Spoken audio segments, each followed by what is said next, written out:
So I'm about a day late and $1 short on doing all these install videos. So I want to take the night and I just want to blow through all of them, get them edited and get them posted. We're going to start at the front and work our way to the back. We'll start with the front frame stiffener and then we'll move our way. My dog decided to come in.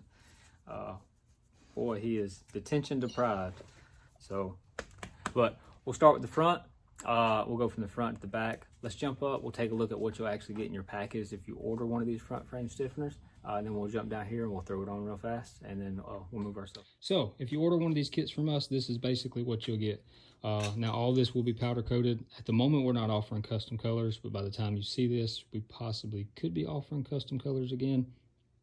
But at the moment, unless you contact us and want it bare metal to do your own custom color, they're all just going to come a flat black.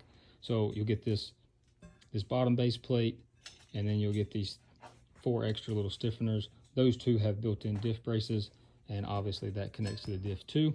You'll get 4 longer bolts. The 4 longer bolts are for the bottom. So the longer bolts go to the bottom. Your stock bolts are long enough for the 2 up top. And your stock diff bolts are long enough to hook into everything. So if you're looking at this, on these, it's pretty self-explanatory. Your wider part goes in the back. Your narrow part goes up front, just the way the frame's kind of laid out.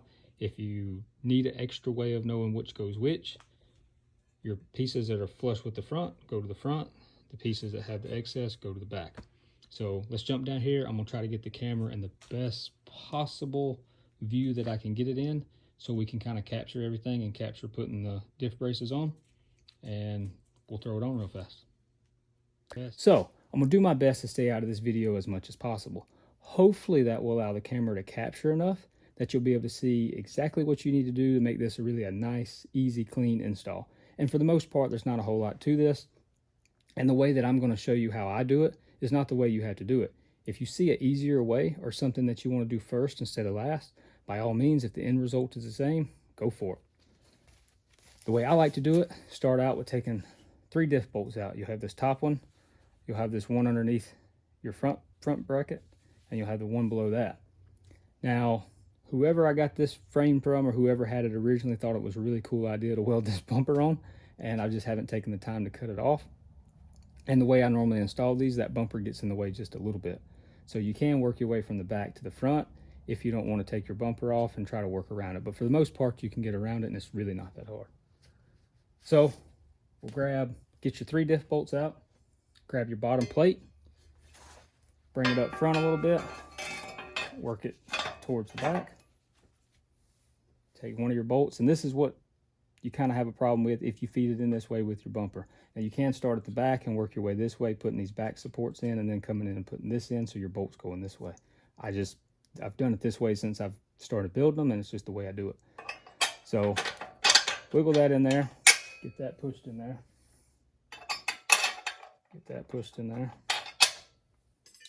And it is a lot easier if you can kind of stand right over in this area looking at both sides to do this, but I'm going to try my best not to get in the way of the camera.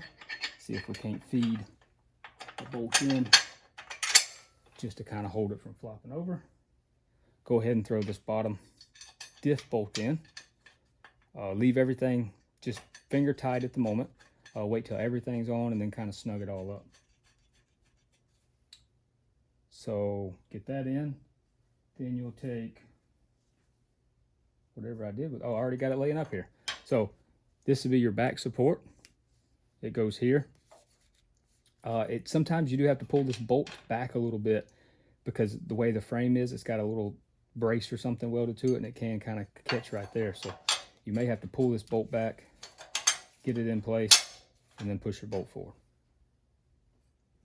Next is the same looking bracket, same design, but it's got a little finger coming off the side of it to catch that diff bolt there. Same thing with this, you may have to pull the bolts back. We might can feed it in. It might be a little easier just to pull them back. Yeah.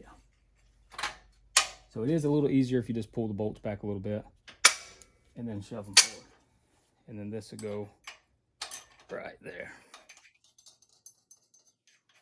So I'm actually some bolts short because I guess I didn't grab enough before I came over here, but we'll go over it anyways. This bracket here goes right there on your front A-arm set tabs.